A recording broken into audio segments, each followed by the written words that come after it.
Hello नमस्कार, कैसे आप सभी। स्वागत करते हैं आप सभी का सीयूटी पीजी कॉन्सेप्ट में।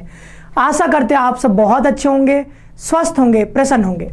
तो आज के इस सेशन में हम लोग सीयूटी कॉमन बीएड जिसका पेपर कोड है COQP03 के प्रीवियस ईयर क्वेश्चन पेपर में जो मैथ्स के सवाल पूछे गए हैं उसका डिटेल्ड सॉल्यूशन हम यहाँ पर करने वाले हैं। 2024 में 15 मार्च को पेपर हुआ था कॉमन बीएड का, 15/3/2024 में।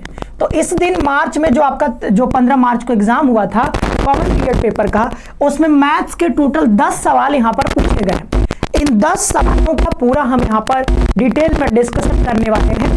बेसिकली अगर आपने बेसिक मैथ्स अपना जो जनरल मैथ्स होता है क्लास 10th लेवल का अगर आपने पढ़ा है तो आराम से आप सारे सवाल को यहाँ पे बना पाओगे। तो अगर आप इस चैनल पे पहले तो नए हो तो चैनल को पहले सब्सक्राइब करके और बेल आइकन भी प्रेस करके रखो, क्योंकि यहाँ पर सीयूटी बीएड के जितने भी कोर्सेस है सारे की यहाँ पर तैयारी करवाई जा रही है। साथ ही साथ यहाँ पर टेस्ट सीरीज भी लॉन्च हो चुका है। तो टेस्ट सीरीज अगर आप ज्वाइन करना चाहते हो तो टेस्ट सीरीज आपको सिर्फ 199 रुपए में यहाँ पर मिल जाएगा। टोटल 10 मॉक टेस्ट होंगे। 199 रुपए में आप यहाँ पर अलग अलग कोर्सेज के लिए कई सारे कोर्सेज के आपके मिल जाएंगे। ठीक है, तो 199 रुपए केवल यहाँ पर प्राइस है। टोटल 10 मॉक टेस्ट आप दे सकते हो। तो अगर आप तैयारी कर रहे हो सीयूटी पीजी की और स्पेशली अगर आप बीएड एग्जाम्स की तैयारी कर रहे हो तो इन सारे कोर्सेज की, चाहे लैंग्वेज हो, कॉमन बीएड हो, सोशल साइंस हो, एनसीटी आईटीपी की अगर आप तैयारी कर रहे हो तो सारे कोर्सेज की यहाँ पर प्रिपरेशन कराई जाती है। तो आप हमारे साथ जुड़ करके इन कोर्सेज में इनरोल होकर के बहुत शानदार तरीके से आप प्रिपरेशन भी कर सकते हो। अभी ये कोर्स जो है आपको ये 4,999 लिखा हुआ है, बट ये आपको पे करने की कोई जरूरत नहीं है। सिर्फ 1999 रुपए में आपको ये कोर्स मिल रहा है अभी। तो बहुत कम प्राइसेस पर ये आपको देखने को मिल जाएगा। अभी जो है ढेरों इसमें डिस्काउंट चल रहा है। नया बैच जो कि टारगेट बैच है वो हमारा लॉन्च हो चुका है, तो उसमें इनरोल होकर के सिर्फ 1999 रुपए में आप जो है अपनी तैयारी बहुत शानदार तरीके से कर सकते हो। और टेस्ट सीरीज जैसा बताया सिर्फ 199 रुपए में आपको देखने को मिल जाएगा। अब बात करते हैं अपने जो पेपर है हमारा कॉमन बीएड का 2024 में जो पूछा गया, उसमें टोटल 10 मैथ्स के क्वेश्चन पूछे गए। अगर आप 10th लेवल की मैथमेटिक्स अगर आपने ठीक ठाक से पढ़ रखी है, जो जनरल मैथ्स के टॉपिक होते हैं, तो आराम से ये सारे क्वेश्चन आप बना पाओगे। तो आप एक बार ठीक है पेन पेपर लेकर के पहले तो बैठिए आराम से। ठीक है, जो भी हम क्वेश्चन यहाँ पे आपको दिखाएंगे आपको पहले वीडियो पॉज करके खुद से सॉल्व करना होगा, क्योंकि ये रिकॉर्डेड आपको अभी मिलेगा आपको ये क्लास। तो मैं यहाँ पे डायरेक्ट जो है सवाल पढ़ूंगा फिर सॉल्व करूंगा, लेकिन आपको मेरा सॉल्यूशन देखने से पहले एक बार जरूर से पॉज कर लेना है वीडियो को और खुद से सॉल्व करने की कोशिश करनी है। देन आप अगर ना समझ में आए तो एक बार से सॉल्यूशन इसको अच्छे से देख लीजिएगा। चलिए आगे बढ़ते हैं। सबसे पहले नंबर सवाल पे यहाँ पे आ जाते हैं। सबसे पहला जो सवाल है यहाँ पर, सबसे पहला जो सवाल है वो है एवरेज वाले टॉपिक से। एवरेज टॉपिक, तो एवरेज टॉपिक जैसा कि आपने पढ़ा होगा, ठीक है, बहुत बेसिक मैथ्स यानी जनरल मैथ्स का टॉपिक है। तो एवरेज आप जानते हो यहाँ पर एवरेज क्या होता है। सबसे पहले हम आपको यहाँ पर फॉर्मूला बता देते हैं।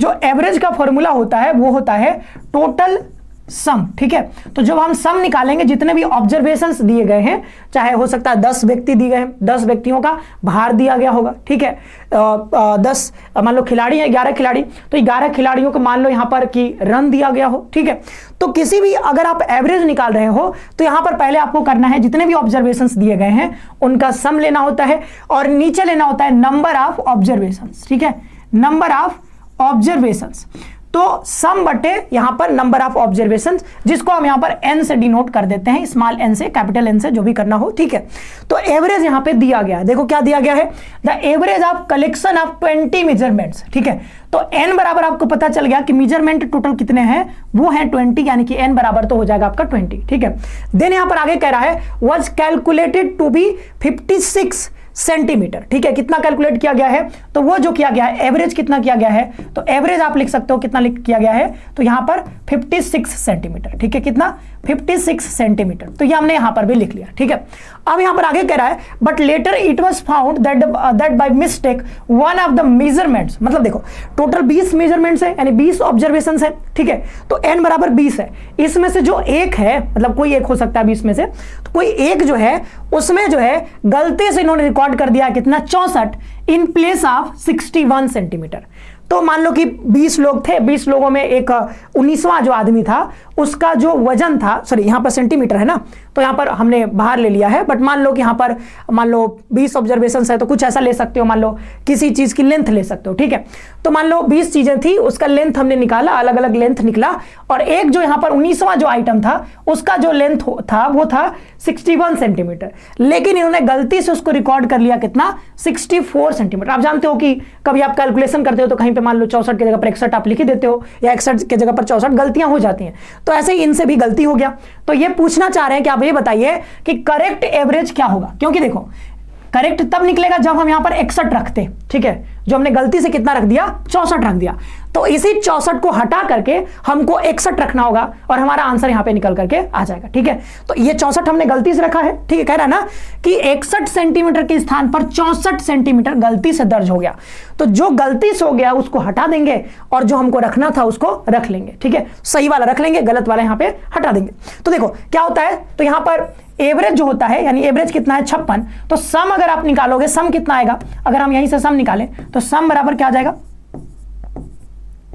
एक सेकेंड, ठीक है। सम अगर हम निकालना चाहें तो सम बराबर कितना आ जाएगा, एवरेज, एवरेज कितना 56 इंटू यहां पर नंबर ऑफ ऑब्जर्वेशंस कितना है, तो यह है 20। ये हो जाए आपका पुराना वाला सम, ठीक है, पुराना वाला सम, ठीक है, जो इनकरेक्ट था हमारा उसका टोटल सम आया है। अब दूसरा वाला देखो, तो नया जो एवरेज है, एवरेज यहां पर हम न्यू लिख देते हैं, नया एवरेज कैसे निकलेगा, तो नया एवरेज होता है टोटल सम। तो टोटल पुराना वाला सम कितना था, 56 गुणे 20, तो इसका गुणा कर लेते हैं, 2 छक्का 12 का 2, ठीक है, हासिल 1, ठीक है, 2 पचे 10 और 1 कितना हो जाएगा 11, तो 1120 आ जाएगा, ठीक है। अब देखो यहां पर जो गलती से आपने लिख दिया है, क्योंकि हमको सम लेना है, ऊपर हमको ऊपर क्या लेना है, सम लेना है, तो सम तो 1120 रहेगा, लेकिन उसमें जो गलती से ले लिया होगा उसको हटाना पड़ेगा। तो देखो ये गलती से 64 ले लिया था, तो 64 को आप क्या करो, हटा दो, ठीक है। तो 1120 माइनस 64, और लिखना कितना था हमको, सही कितना था, वो है 61, तो यहां पर प्लस हम कर देंगे 61, तो 61 हमारा रहना चाहिए था, लिख दिया था गलती से 64, तो 64 को हमने यहां पर हटा दिया। और नीचे नंबर ऑफ ऑब्जर्वेशन तो 20 के 20 ही है, उसमें तो हमने आगे पीछे कोई हेर फेर किया नहीं है, 20 था तो 20 है, तो यहां पर हम 20 लिख देते हैं, ठीक है। तो नंबर ऑफ ऑब्जर्वेशन हमारा 20 ही रहेगा। तो 1120 में से कितना घटा देंगे, देखो 64 में से 61 घटा दो, कितना आ जाएगा, यहाँ पे 3 आ जाएगा, बटे यहाँ पर 20, ये कितना हो जाएगा आपका 1117 बटे कितना आ जाएगा 20, इसको आप भाग दे दो, तो भाग देने के बाद कितना आएगा, ठीक है, तो 55 के आसपास यहां पर आना चाहिए, ठीक है, 55, ठीक है, भागी कर लेते हैं, ठीक है। तो 2 बचे कितना हो जाएगा 10, 2 बचे 10 और फिर 1 बचेगा, फिर 2 बचे 10, फिर 2 अठे 16, ठीक है। तो 55.8 कहीं पे है, ठीक है, ठीक है, 55.8। तो ये पहला वाला जो यहाँ पर ABC लिखा हुआ है, बट ये जो है इसको हटा दीजिएगा, ये आपके किताब में दिया गया था 1 2 3, इन्होंने फिर से दोबारा से ऑप्शन लगा दिया यहाँ पे ABCD।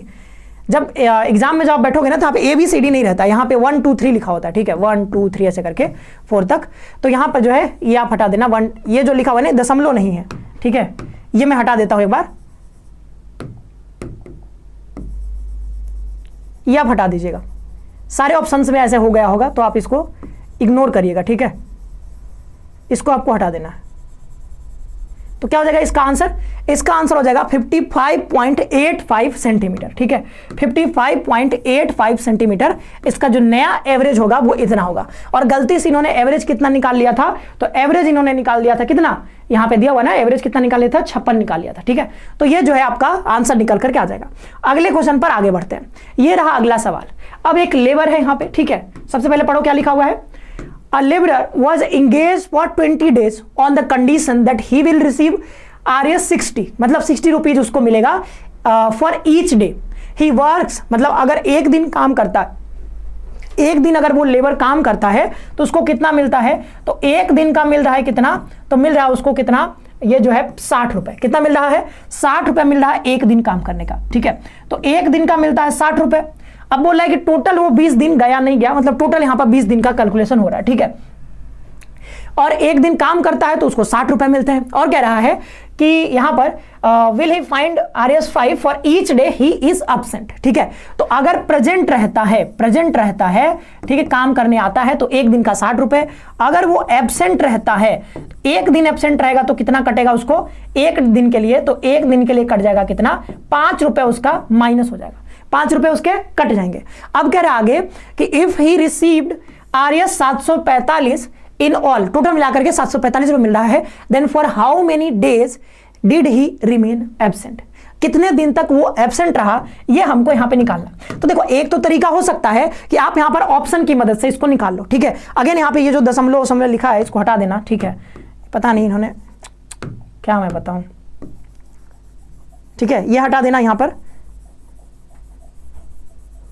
ठीक है। तो चलो, तो एक तो हो सकता है कि आप इसको ऑप्शन की मदद से कर लो, ठीक है। तो पहले मान लो कि 6 दिन एब्सेंट रहे तो 6 × 5 = 30 रुपया कट जाएगा उसका, ठीक है। फिर वहां पर क्या करोगे, 14 दिन का पैसा निकालोगे, 14 × 60 करोगे, फिर निकाल करके देखोगे 745 मिल जाएगा, तो हमारा आंसर करेक्ट हो जाएगा। तो आप एक दो तरीका ये हो सकता है, तो ऐसे भी कर सकते हैं, बहुत आसान होगा ऐसे भी करना, बट यहां पर आपको बेसिक तरीके से हम आपको बता देते हैं, ठीक है। तो बेसिक जब समझ में आ जाएगा तो आपको ये ऑप्शन वाला भी खुद से भी कर सकते हो, ठीक है। तो प्रेजेंट मान लो कि यहां पर कितने दिन प्रेजेंट रहता है, तो मान लेते हैं कि प्रेजेंट जो रहा है वो मान लो x दिन रहा है, ठीक है। तो बताओ वो एब्सेंट कितने दिन रहेगा फिर, तो एब्सेंट रहेगा वो कितने दिन, 20 - x दिन, क्योंकि देखो टोटल 20 दिनों वो इंगेज रहता है इस काम में, ठीक है। तो 20 दिन तक अगर वो इंगेज रह रहा है तो 20 दिन तक तो पूरा टोटल कितना कैलकुलेशन है, 20 दिन का है मान लो, ठीक है। अब जो है प्रेजेंट अगर वो x दिन रहता है तो एब्सेंट कितने दिन रहेगा, 20 - x दिन, ठीक है। तो ये तो बहुत सिंपल है। देन हम कहते हैं कि भाई अगर प्रेजेंट रहेगा तो उसको एक दिन का कितना मिल रहा है, 60 रुपए, तो x दिन का कितना मिल जाएगा, x × 60 रुपीज। अब देखो एब्सेंट रहेगा तो उसका पैसा क्या होगा, घटेगा ना, तो हम यहाँ पे माइनस ले लेते हैं, ठीक है। घटेगा पैसा, कितना दिन एब्सेंट रहा है, तो 20 - x दिन, और एक दिन एब्सेंट रहता है तो 5 रुपया कटता है, तो यहाँ पर हम 5 लिख देंगे, और ये सब कैलकुलेट करके इसको पैसा कितना मिल रहा है, तो 745 रुपए, कितना, 745 रुपए इसको मिल रहा है। अब इसी को बस आपको हल कर देना है, तो 60x माइनस यहाँ पर कितना आ जाएगा, ये माइनस हो जाएगा, ठीक है। तो 20 × 25 कितना हो जाएगा, 100 माइनस प्लस 5x बराबर कितना आ जाएगा, 745। ये देखो 65x आ जाएगा, और उसको उधर ले जाओगे तो कितना आ जाएगा हमारा, 845। फिर क्या करना होगा हमको, x = 845 बटे यहाँ पर आ जाएगा कितना, 65। इसी को आपको 65 से भाग देना होगा, 13 से ये कट जाएगा ना, तो 13 से इसको एक बार काट के देखते हैं, तो 13 × 5 = 65, 13 × 6 = 78, ठीक है। तो ये 6 हो जाएगा, ठीक है। फिर यहाँ पे कितना बच जाएगा, 13 × 6 = 78 और 6 बच जाएगा, तो 13 × 5 = 65, ये 13 × 5 = 65, फिर से 5 से 13 × 5 = 65, तो x बराबर कितना आ जाएगा, तो ये 13 आ जाएगा, कितना आ जाएगा, 13। तो क्या x किसका माना था हमने, x माना था कितने दिन वो प्रेजेंट हुआ है, क्या पूछा यहाँ पर, कितने दिन अनुपस्थित रहा है। तो अगर वो 13 दिन प्रेजेंट रहा है तो 20 - 13 यानी कि 7 दिन वो क्या होगा, एब्सेंट रहेगा। तो option number C for Chandramukhi इसका करेक्ट आंसर, ठीक है। 7 दिन वो क्या रहेगा, एब्सेंट रहेगा। आई होप कि ये भी सवाल आपको समझ में आ गया होगा। तो आपने देखा बहुत बेसिक है, ठीक है। आगे बढ़ते हैं, नेक्स्ट सवाल पर आगे बढ़ते हैं। ये रहा अगला सवाल, if sum of the diagonals of a rhombus, ठीक है, एक रोम्बस है, ठीक है। रोम्बस के बारे में आप जानते ही होंगे, थोड़ा सा भी बताएंगे आपको, is 12 centimetre and its perimeter is 8√5, ठीक है, centimetre. Then length of the diagonals are, ठीक है। हमको डायगोनल की क्या करनी है, लेंथ बतानी है। तो हम यहां पर क्या करते हैं, एक आपका ले लेते हैं, क्या, एक यहां पर ले लेते हैं हम रोम्बस, ठीक है। तो ये हमने एक रोम्बस ले लिया, ठीक है, ये रोम्बस हो गया, ठीक है। ये हमने एक रोम्बस ले लिया। अब रोम्बस में आपको पता है कि इसके 2 डायगोनल्स होते हैं, ठीक है, ये तो आप भी जानते हो, ठीक है, तो सब जानते हैं। तो ये एक डायगोनल हमको यहाँ पे लेना है, ठीक है। हम क्या करते हैं, इसके 2 डायगोनल्स हैं, तो इसके 2 डायगोनल्स हम यहाँ पर खींच देते हैं। तो एक ये डायगोनल हो गया और एक और डायगोनल हो जाएगा यहाँ से यहाँ तक। तो इसके 2 डायगोनल्स भी हमने यहाँ पर बना दिए, तो 2 डायगोनल्स हो गए। अब कह रहा है कि भाई देखो, if sum of the diagonals of a rhombus is 20 centimetre, यानी कि दोनों डायगोनल्स को जब आप जोड़ देते हो तो वो 12 सेंटीमीटर, वो कितना आता है, 12 सेंटीमीटर आ रहा है। अब एक चीज अगर आपको पता हो तो जो रोम्बस होता है, ये रोम्बस होता है, रोम्बस के जो ये आपके यहाँ पर ये जो इनके डायगोनल्स होते हैं वो एक दूसरे को क्या करते हैं, बाइसेक्ट करते हैं। क्या करते हैं, बाइसेक्ट करते हैं, यानी कि जो है अर्ध समद्विभाजित करते हैं, अर्ध समद्विभाजित। और यहाँ पर जो कोण बनता है वो कितना बनता है, 90 डिग्री है। यहाँ पर भी 90 डिग्री, यहाँ पर भी 90 डिग्री, और यहाँ पर भी कितना, 90 डिग्री, ठीक है। तो 90 डिग्री के एंगल पर एक दूसरे को क्या करते हैं, बाइसेक्ट करते हैं। बाइसेक्ट का क्या मतलब है, जैसे मैं ये कहूं कि जो है ये 5 सेंटीमीटर की लाइन है, मान लो 10 सेंटीमीटर की लाइन है, ये कितने सेंटीमीटर की, 10 सेंटीमीटर की लाइन है। मैं कहूंगा आप इसको बाइसेक्ट करो, तो इसको हम बाइसेक्ट जब करेंगे तो बाइसेक्ट करने का मतलब ये होता है कि आप जो यहाँ पर बाइसेक्ट करोगे तो ये जो है आधे आधे बढ़ जाएंगे, मतलब ये हो जाएगा 5 सेंटीमीटर और ये हो जाएगा कितना, 5 सेंटीमीटर। तो हमने क्या किया, 10 सेंटीमीटर की लाइन को बाइसेक्ट कर दिया। तो यहां पर जब हम कह रहे हैं कि ये बाइसेक्ट करता है, मतलब ये जो डायगोनल्स हैं एक दूसरे को बाइसेक्ट करता है, तो हम कहना चाह रहे हैं कि ये जो लाइन है, ये जो पूरी लाइन है, ठीक है, जो बड़ी वाली डायगोनल है, इसके बराबर ये होगा और यहां पर इसके बराबर ये हो जाएगा, ये वाला इसका बीच वाला बिंदु हो जाएगा जहां से ये बाइसेक्ट हो रहा है। ठीक है, तो बाइसेक्ट जिस बिंदु से हो रहा है, यहां से लेकर के यहां तक की जब बात करेंगे तो इसको हम कुछ नाम दे दे रहे हैं, मान लो ABCD और इसको हम O नाम दे देते हैं। ठीक है, तो बाइसेक्ट करने का मतलब ये है कि AO इज इक्वल टू क्या हो जाएगा OC और OB इज इक्वल टू क्या हो जाएगा OD। ठीक है, तो ये बाइसेक्ट हो रहा है तो आधा आधा यहां पर बढ़ जाएगा। अब मान लो कि AO कितना है, AO मान लो कितना है, AO A सेंटीमीटर के बराबर, कितना है A सेंटीमीटर। तो हम मान लेते हैं AO बराबर OC बराबर A। ठीक है, और इसको मान लेते हैं OD बराबर OB बराबर B। ठीक है, इसको हमने यहां पर मान लिया है। ठीक है, तो ये कितना हो जाएगा, ये आधा इसका इधर B हो जाएगा। ठीक है, तो ये हमने ऐसा कुछ मान लिया है ताकि हमारा कैलकुलेशन आसान हो जाए। देखो अब आगे बढ़ते हैं, सवाल पढ़ो। क्या कह रहा है कि रोम्बस का जो सम है डायगोनल्स का वो कितना है 12 सेंटीमीटर। तो जोड़ देते हैं। ठीक है, तो जोड़ देंगे, क्या हो जाएगा, जोड़ेंगे तो AO कितना हो जाएगा, AO plus OC plus OB plus OD बराबर कितना हो जाएगा, ये 12 सेंटीमीटर।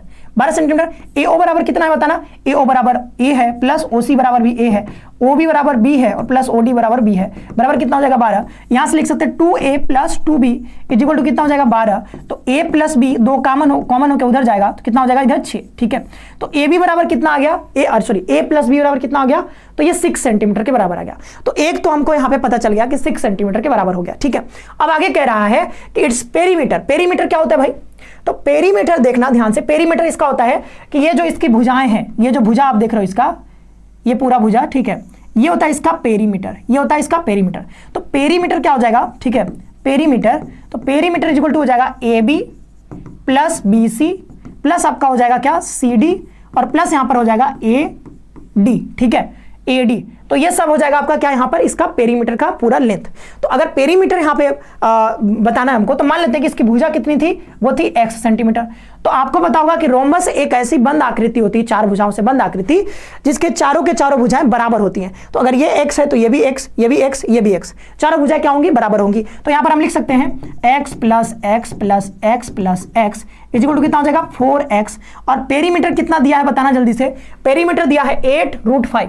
ठीक है, तो पेरीमीटर का पूरा जो है यहाँ पर लेंथ जो है वो कितना हो जाएगा 8√5। तो x बराबर कितना आ जाएगा, ये 4 दूना 8 यानी कि 2√5 कितना आ गया, 2√5 निकल करके आ गया। 2√5 इसका आ गया x का मान, यानी इसका जो भुजा का लेंथ है, साइड का लेंथ है, वो कितना आ गया। तो इसको आप लिख सकते हो, ये कितना है 2√5, कितना आया है 2√5 आया। ठीक है, तो अब इतना अगर समझ में आ गया तो अब देखो आगे यहां पर कहना है कि then length of the diagonal. तो डायगोनल की हमको लेंथ बतानी है। ठीक है, डायगोनल की लेंथ बतानी है। तो डायगोनल की लेंथ हम कैसे निकालेंगे फिर। ठीक है, अब देखो एक चीज आप कर सकते हो, जैसे ये वाला A है तो ये क्या है B है, तो ये भी तो A होगा और ये भी क्या होगा B होगा। और हमने अभी कहा था कि ये जो बाइसेक्ट करते हैं ये कितने डिग्री पर, तो 90 डिग्री पर। तो यहाँ पे जो कोण बनता है वो कितना बनता है, 90 डिग्री का कोण यहाँ पे बनता है। तो हम ऐसा कर दें, इसको क्या कर दें, इस समीकरण 1 को स्क्वायरिंग बोथ साइड। ठीक है, स्क्वायरिंग बोथ साइड, जब स्क्वायरिंग कर देंगे तो क्या हो जाएगा A का स्क्वायर प्लस यहाँ पे B स्क्वायर प्लस यहाँ पे 2AB इज इक्वल टू 6 छक्का कितना हो जाएगा 36। अब A square plus B square, आप ध्यान से देखो, sorry A square plus B square ये क्या है, तो ये जो A square plus B square है, आप इधर लिख देते हैं हम A square plus B square, ठीक है, बराबर कितना हो जाएगा, तो रूट, ठीक है, 2√5 का स्क्वायर, यही तो होगा।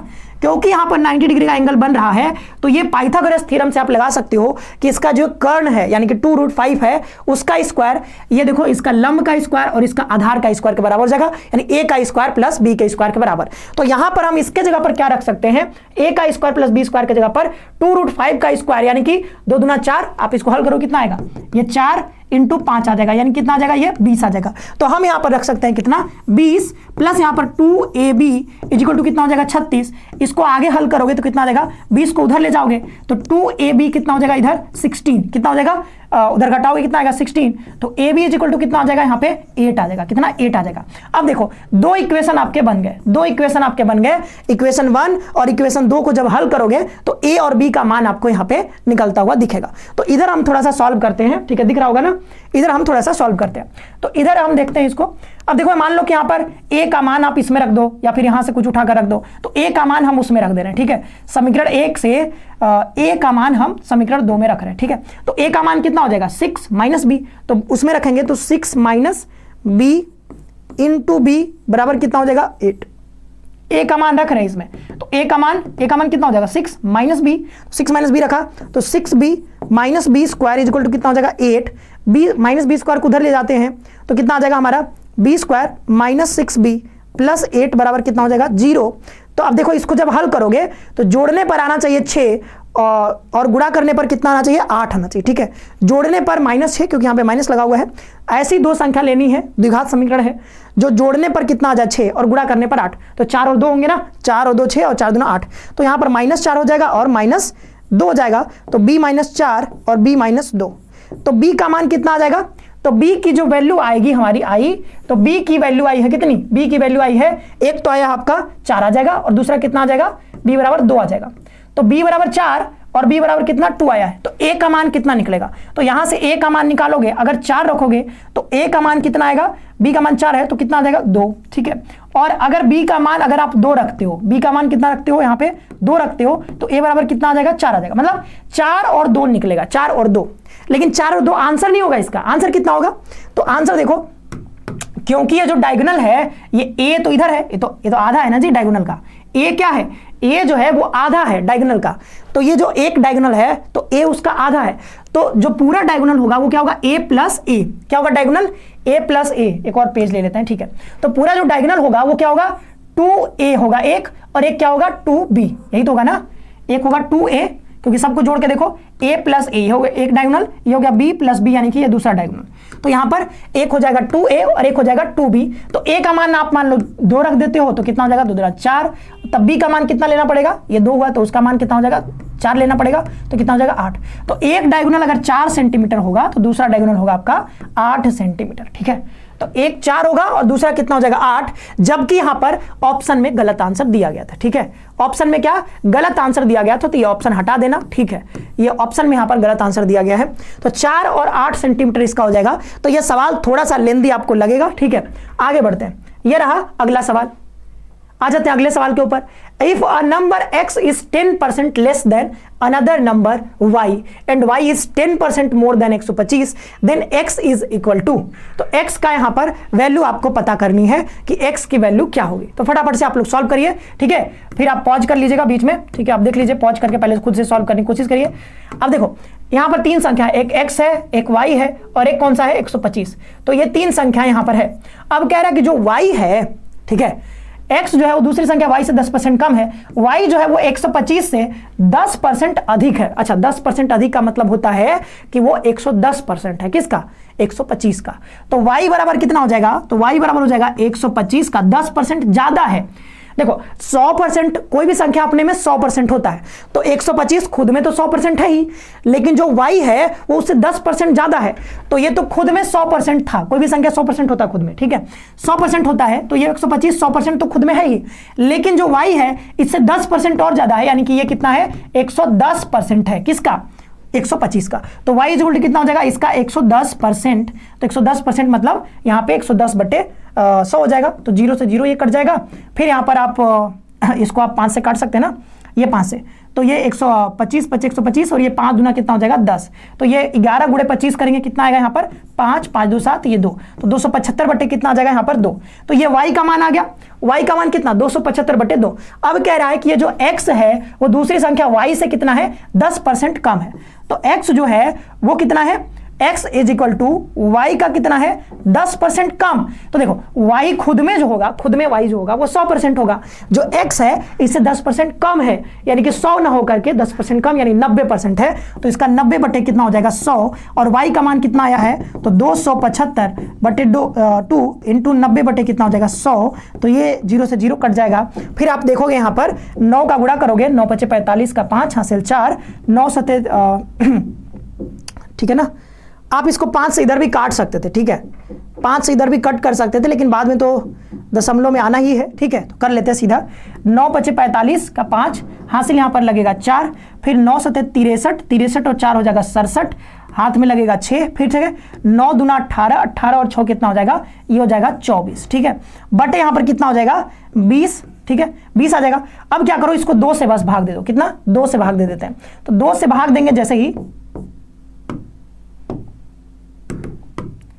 2 से भाग देंगे तो 2 एकम 2, ठीक है, फिर ये 2 दूना 4, फिर ये 2 तिहाई 6, फिर 2 सत्ते कितना हो जाएगा 14, फिर यहाँ पे दशमलव लगेगा, ठीक है, यहाँ पर दशमलव लगेगा, लेकिन यहाँ पे 0 भी है तो एक दशमलव और इधर आ जाएगा, ठीक है, तो यहाँ पर 123 दशमलव समथिंग आएगा, ठीक है, 123.7। तो 123.75 इसका option number B correct answer आ जाएगा, ठीक है, 123.75 ये इसका आगे हल करोगे तो आएगा। तो ये जो है option number B for Baahubali correct answer. अगले क्वेश्चन पर आगे बढ़ते हैं। अब ये देखो पैरेललोग्राम है, यानी कि ये समांतर चतुर्भुज है। तो एक देखो रोम्बस से सवाल पूछा गया और एक क्या समांतर चतुर्भुज से। तो एक हमको यहाँ पर समांतर चतुर्भुज पहले तो बनाना होगा, ठीक है, तो देख लो पहले तो पढ़ लो।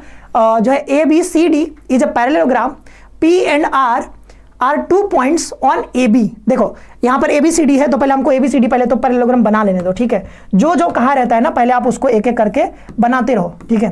तो यहाँ पे पैरेललोग्राम बनाने के लिए बोला गया है तो हम यहाँ पे पैरेललोग्राम बना देते हैं, ठीक है।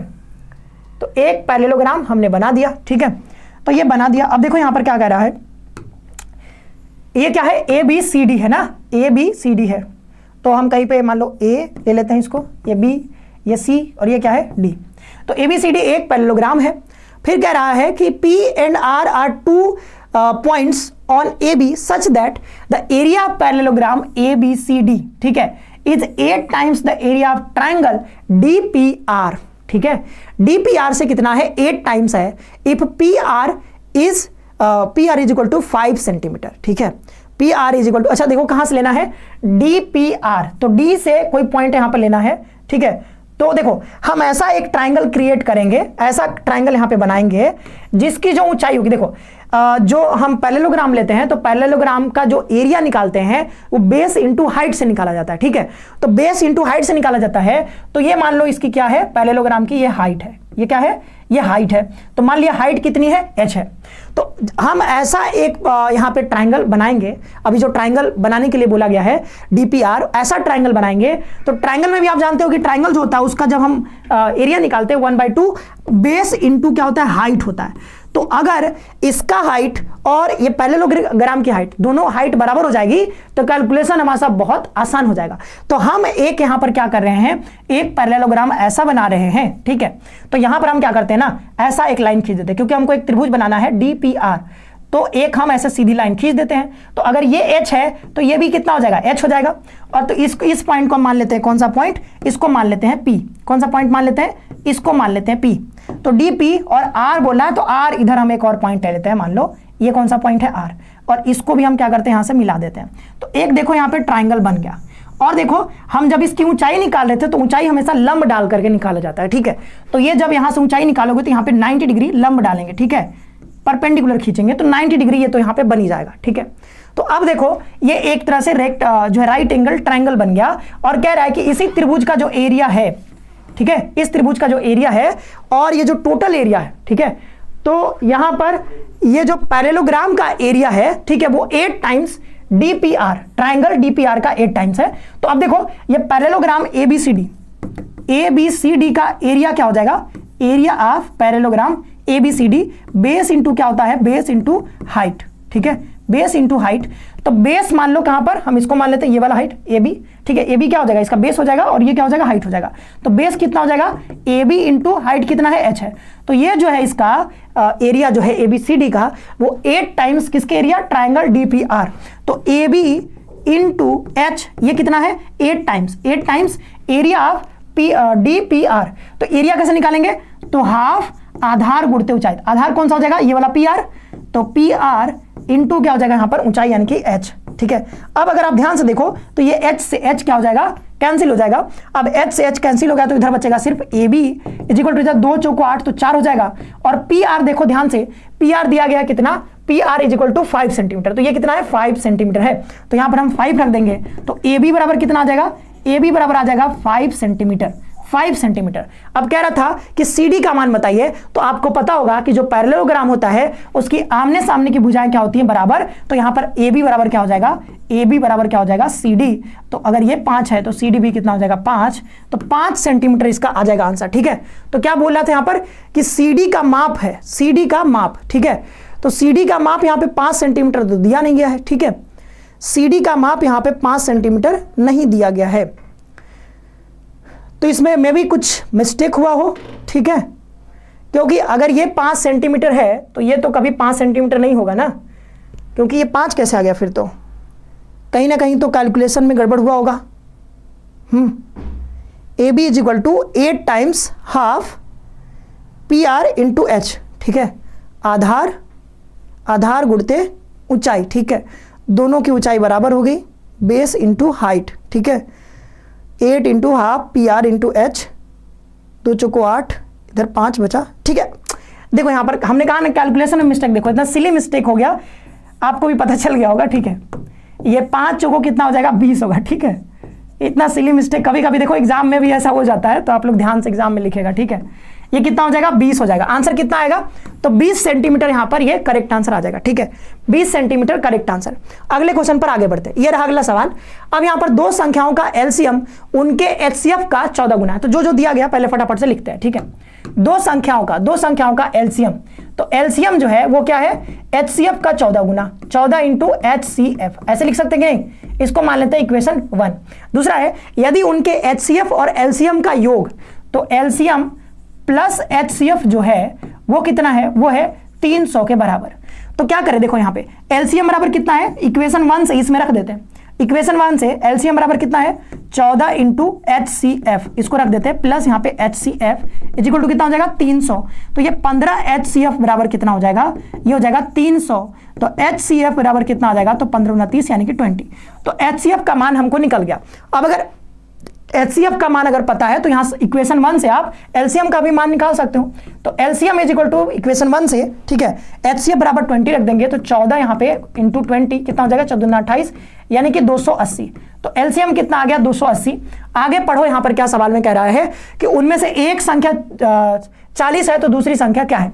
अब बेसिक 10th में भी अगर आपने पढ़ा है तो आपने पढ़ा होगा कि यहां पर एलसीएम इंटू एचसीएफ, देखो एलसीएम इंटू एचसीएफ बराबर क्या होता है, पहली संख्या यानी n1 इंटू n2, ऐसे आप यहां पे लिख सकते हो।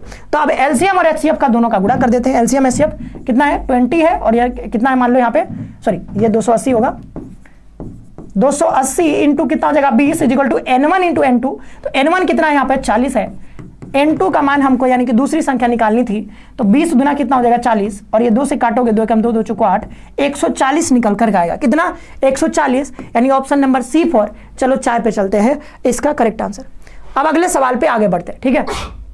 अगले सवाल पे देखो, एडवेंचर गेम में, ठीक है, अ डाइस विथ 12 फेस। अब देखो डाइस जब हम रीजनिंग में पढ़ते हैं तो वहां पे 6 फेस वाले हम लोग पढ़ते हैं, ये क्योंकि यहाँ पे देखो ये प्रोबेबिलिटी का यहाँ सवाल है, तो मैथ्स का सवाल है ये, तो 12 फेस वाले एक जो है एडवेंचर गेम में 12 फेस वाला एक जो है यहाँ पे डाइस रखा गया है। अब कह रहा है कि they are marked with number 1 to 12, मतलब देखो कि 12 फेस जो होंगे तो एक फेस पे 1 लिखा होगा, दूसरे पे 2, या ऐसे करके 12 तक लिखा होगा, ठीक है, कहां तक, 12 तक लिखा होगा। तो 12 तक इसमें लिखा हुआ है, हर फेस पे कोई ना कोई संख्या नंबर लिखा हुआ है, ठीक है। जैसे डाइस हम लोग खेलते हैं तो उसमें आपने देखा होगा कि जो पासा हम लोग लूडो खेलते हैं तो उसमें 1 2 3 ऐसे करके लिखे होते हैं ना 6 तक, तो वहां पे डॉट होता है, तो जिसमें 1 रहेगा उसमें 1 डॉट, 2 में 2 डॉट, 3 में 3 डॉट, ठीक है, तो ऐसे रहते हैं। तो वैसे इसमें भी 12 तक लिखा हुआ है, इसमें नंबर्स लिखे हुए हैं, ठीक है।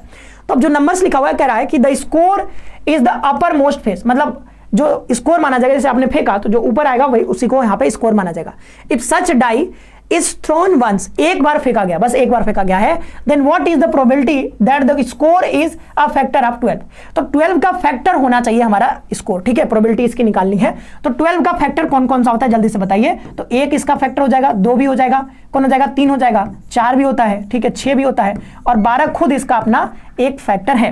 तो टोटल 12 के कितने फैक्टर्स निकले हैं, तो टोटल 12 के कितने, 1 2 3 4 5 6, तो 6 फैक्टर्स निकले हैं। तो प्रोबेबिलिटी जब हम निकालते हैं प्रोबेबिलिटी, तो प्रोबेबिलिटी का फॉर्मूला क्या होता है, प्रोबेबिलिटी का फॉर्मूला होता है फेवरेबल आउटकम, ठीक है, favourable outcomes but A total outcome, ठीक है। तो फेवरेबल मतलब हमारे पक्ष में कितने हैं, तो हमारे पक्ष में कितने हैं, पूछ रहा है कि 12 के फैक्टर्स मिलने की संभावना कितनी है। तो 12 के फैक्टर्स मिलने की संभावना यानी कि हमारे फेवर में, तो ऐसे 6 नंबर्स हैं जो 12 के फैक्टर्स थे, तो यहां पर 6 रख देंगे ऊपर, और टोटल आउटकम कितने आ सकते हैं, तो 12 फेस है तो 12 आएंगे टोटल, ठीक है। तो ये हो जाएगा 12, तो 1 बटे कितना आ जाएगा, 2। आसान सवाल था, 1 बटे 2 यानी कि C4। फिर से चांद के पार चलो, अगला क्वेश्चन पर आगे बढ़ते हैं, ठीक है। अगले क्वेश्चन पर आगे बढ़ते हैं, question number 8, the average of 10 numbers is 7। If each number is multiplied by 12 then the average of new set of number is, ठीक है। मतलब देखो ये सवाल क्या कर रहा है कि 7 संख्या है, मान लो x1, x2, x3, x4, x5, x6, x7, 7 संख्या ऐसी हैं, ठीक है। अब इन सातों संख्याओं का जो एवरेज है वो कितना है, 10 के बराबर है। कितना है, 10 के बराबर है। तो बोला है कि if each number is multiply by 12, ठीक है। तो मान लो कि ये 7 संख्या है, एवरेज क्या होता है, एवरेज होता है सभी संख्याओं का जोड़, ठीक है। सभी संख्याओं का क्या ले लेंगे, सम ले लेंगे, तो सबको हमने जोड़ दिया, बटे यहां पर नीचे करते हैं क्या, नंबर कितने ऑब्जर्वेशन है, तो टोटल 7, और ये आ जाता है एवरेज कितना है, 10। अभी पीछे फॉर्मूला बताया था, ठीक है। तो ये होता है हमारा एवरेज का फॉर्मूला। अब कह रहा है कि अगर प्रत्येक संख्या में 12-12 का मल्टीप्लाई कर दिया जाए, ठीक है, प्रत्येक संख्या में 12-12 का मल्टीप्लाई कर दिया जाए, ठीक है, 12-12 का मल्टीप्लाई कर दिया जाए, यदि प्रत्येक संख्या को 12 से गुणा किया जाए तो संख्याओं के नए समूह में औसत क्या होगा। तो मान लो कि हम इसको इक्वेशन 1 मान लेते हैं, इसको क्या मान लेते हैं, इक्वेशन 1। तो हम क्या करते हैं, इक्वेशन 1 के दोनों साइड हम 12 से गुणा कर देते हैं, ठीक है। तो ये 12 इंटू कितना हो जाएगा, 10 इज इक्वल टू 12, ठीक है। फिर प्लस x1 प्लस x2 ऐसे करके प्लस कितना हो जाएगा x7 तक, बट यहां पर कितना आ जाएगा 7। तो ये बताओ ये किसका एवरेज है, ये एवरेज है उन्हीं संख्याओं का, लेकिन प्रत्येक संख्या में हमने कितना से गुणा कर दिया, 12 से।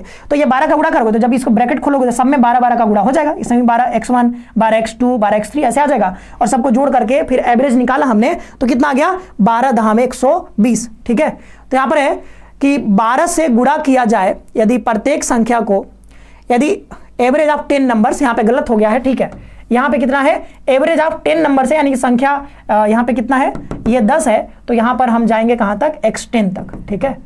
ये थोड़ा सा मिस्टेक हो गया है, सवाल को जब ध्यान से नहीं पढ़ा जाता है तो ऐसा ही होता है, ठीक है। तो आप लोग थोड़ा सा ध्यान से पढ़िएगा, ठीक है।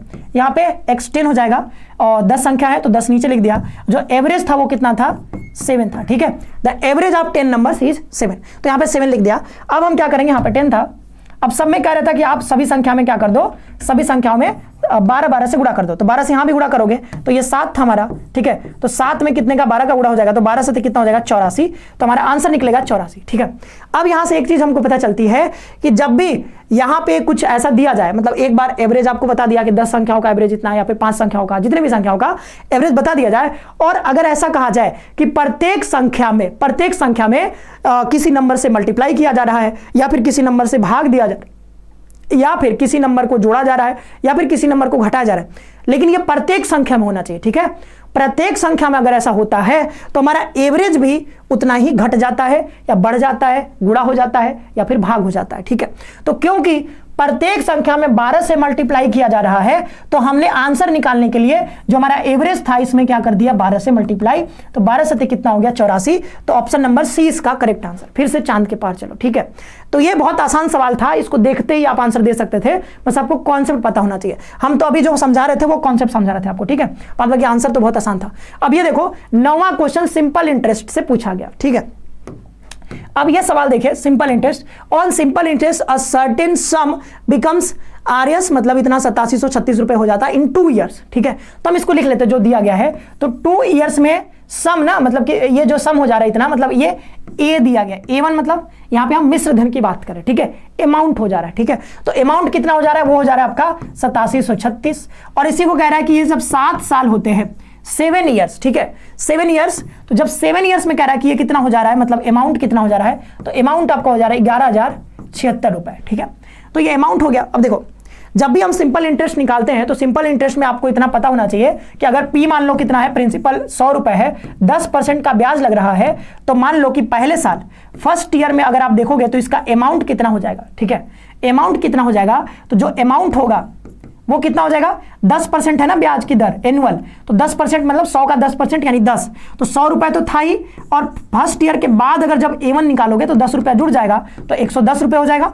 फिर सेकेंड ईयर में निकालोगे तो 2 साल बाद यहां पर कितना हो जाएगा, A2, यानी अमाउंट कितना निकलेगा, अमाउंट बराबर प्रिंसिपल प्लस ब्याज, तो 10 और 10 20 ब्याज हो जाएगा। तो प्रत्येक साल जो ब्याज होगा वो बिल्कुल सेम होता है, ठीक है, प्रत्येक साल जो ब्याज होता है सिंपल इंटरेस्ट में वो सेम होता है। तो मान लो कि पहले साल जो ब्याज लगे था 10 रुपए, दूसरे साल भी 10 रुपए लगेगा, तीसरे साल भी 10 रुपए, तो ऐसे 10-10 रुपए आपका बढ़ता जाएगा, ठीक है। और हमेशा ब्याज जो लगता है सिंपल इंटरेस्ट में वो मूलधन पर लगता है, तो हर साल 10-10 रुपए क्या हो जाएगा, बढ़ता जाएगा, ठीक है। तो मान लो तीसरे साल का निकालोगे तो कितना हो जाएगा, A2 A3 कितना हो जाएगा, ये आपका 130 रुपए। ये 4 ईयर के लिए निकालोगे कितना आ जाएगा, A4 कितना आ जाएगा, तो 140 रुपए आ जाएगा, ठीक है।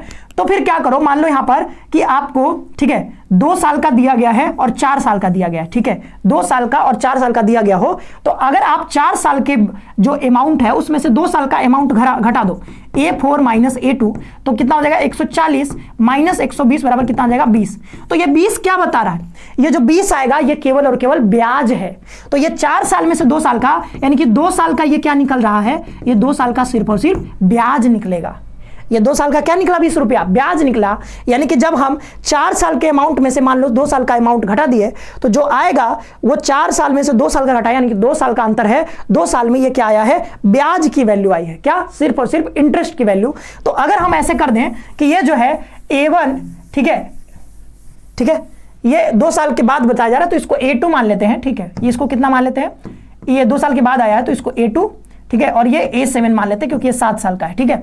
तो ये हो गया। अब मान लो A7 में से हम A2 घटा दें तो कितना आ जाएगा बताओ, A7 माइनस A2 बराबर कितना आ जाएगा, तो 11,076 माइनस यहां पर कितना आ जाएगा, 8736, तो ये 0, और ये 7 में से 3 घटाया तो 4 3 7, इधर 10 में से 7 जाएगा, ठीक है, तो 7 3 10, इधर 9 में से 8 गया तो 1 बचेगा ना, 9 बचेगा ना, ठीक है, 1 सेकंड, 10 में से 2 8 जाएगा 2, ठीक है, 10 में से 8 जाएगा तो 2, 2340 यहां पर निकल करके आ जाएगा। एक बार फिर से घटा लीजिए, ठीक है, 7 में से 3 गया 4, ठीक है, 10 में से 7 गया 3, और यहाँ पे 10 में से 8 गया 2, ठीक है, तो ये कितना हो गया, 2340, कितना आ गया, 2340। तो 2340 आ गया। ये क्या आया होगा बताइए जल्दी से, ये क्या आया होगा, हमने A7 में से A2 घटाया है, यानी 7 साल के अमाउंट में से 2 साल का अमाउंट घटा दिया। इसका मतलब 7 में से 2 जाएगा तो ये 5 साल, ये क्या निकला होगा, तो 5 साल का क्या निकला है, ब्याज, यानी कि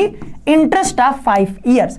मतलब 5 ईयर में इसको जो इंटरेस्ट मिला होगा वो कितना मिला होगा, 2340 रुपए। तो यहां पर हम लिख दें 5 ईयर का इंटरेस्ट कितना आया है, सिंपल इंटरेस्ट पर निकाले हैं, ठीक है।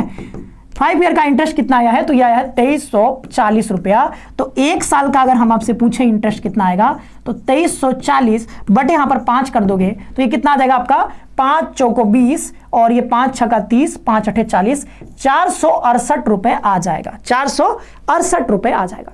तो अभी देखो ब्याज से हमारा आंसर नहीं निकलेगा, ठीक है, ये तो ब्याज निकला 1 साल का, ठीक है, हमको कोई ना कोई फॉर्मूला यूज करना पड़ेगा। तो ये वाला फॉर्मूला हम मान लो यहां पे यूज कर लेते हैं, 2 इयर्स वाला, कितना, 2 इयर्स वाला, ठीक है। तो 2 इयर्स के लिए पहले निकाल लेते हैं, ये वैल्यू हमको दी गई है ना, तो यहां से हमारा आंसर यानी कि रेट ऑफ इंटरेस्ट निकाला जा सकता है।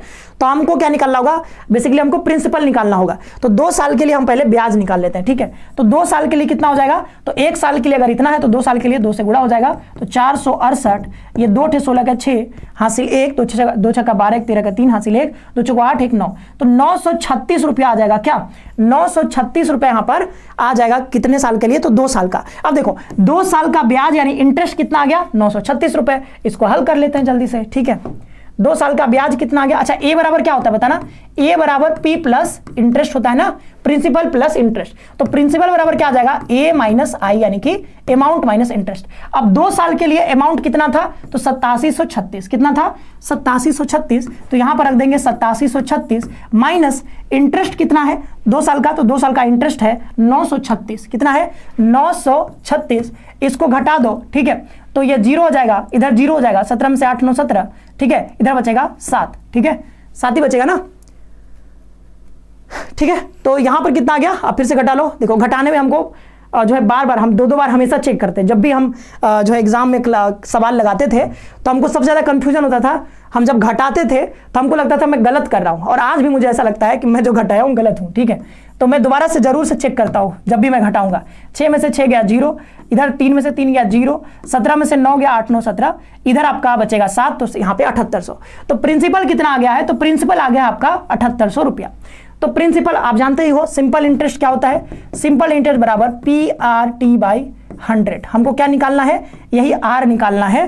तो SI कितना है, तो सॉरी सिंपल इंटरेस्ट कितना है 2 साल का, तो 2 साल का यहाँ पर है 936 बराबर P कितना आया है, तो ये 7800 आया है। कितना 7800 लिख देते हैं। R हमको निकालना है, ये T कितने साल के लिए है, 2 साल के लिए है। तो ये हो जाएगा, ये 2 जीरो से 2 जीरो कट गया, ठीक है। अब क्या करेंगे हम, R बराबर कितना आ जाएगा, तो R बराबर ये हो जाएगा 936 बटे 78 इंटू 2। तो 2 से इसको पहले हम कट करके देखते हैं, ठीक है।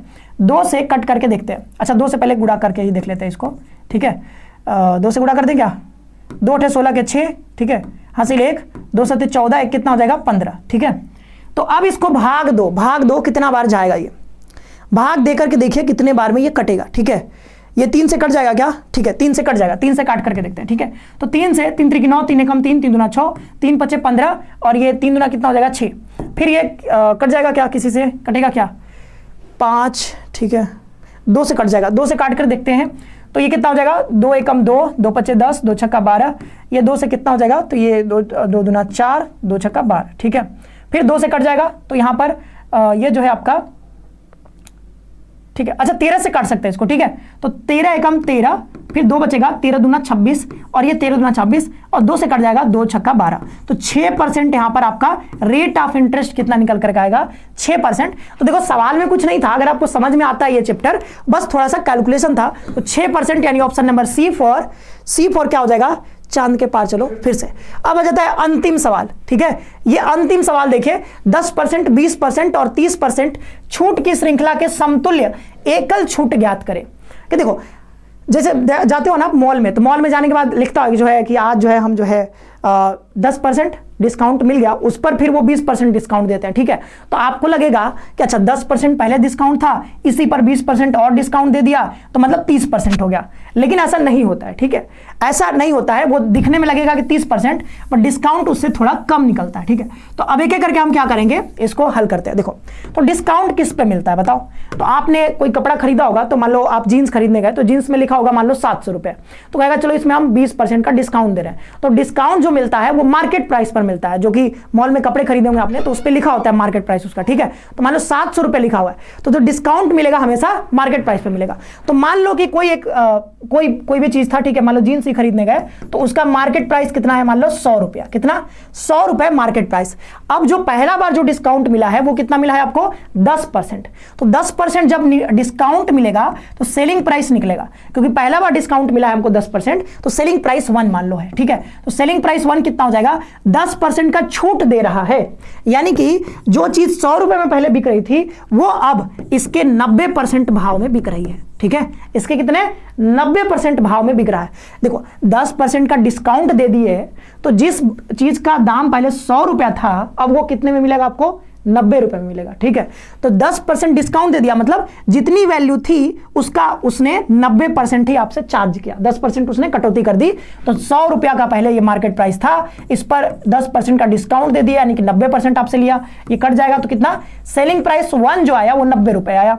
फिर देखो सेलिंग प्राइस 2 कितना हो जाएगा, तो ये जो वैल्यू, अब देखो जो सक्सेसिव डिस्काउंट मिलता है वो डिस्काउंट पर, जो डिस्काउंटेड जो वैल्यू होती है इसी पर डिस्काउंट मिल रहा है आपको, ठीक है। तो जो सक्सेसफुल ये जो 20% मिलेगा डिस्काउंट, वो अब आपको इस पर मिलेगा, इस पर नहीं मिल रहा है।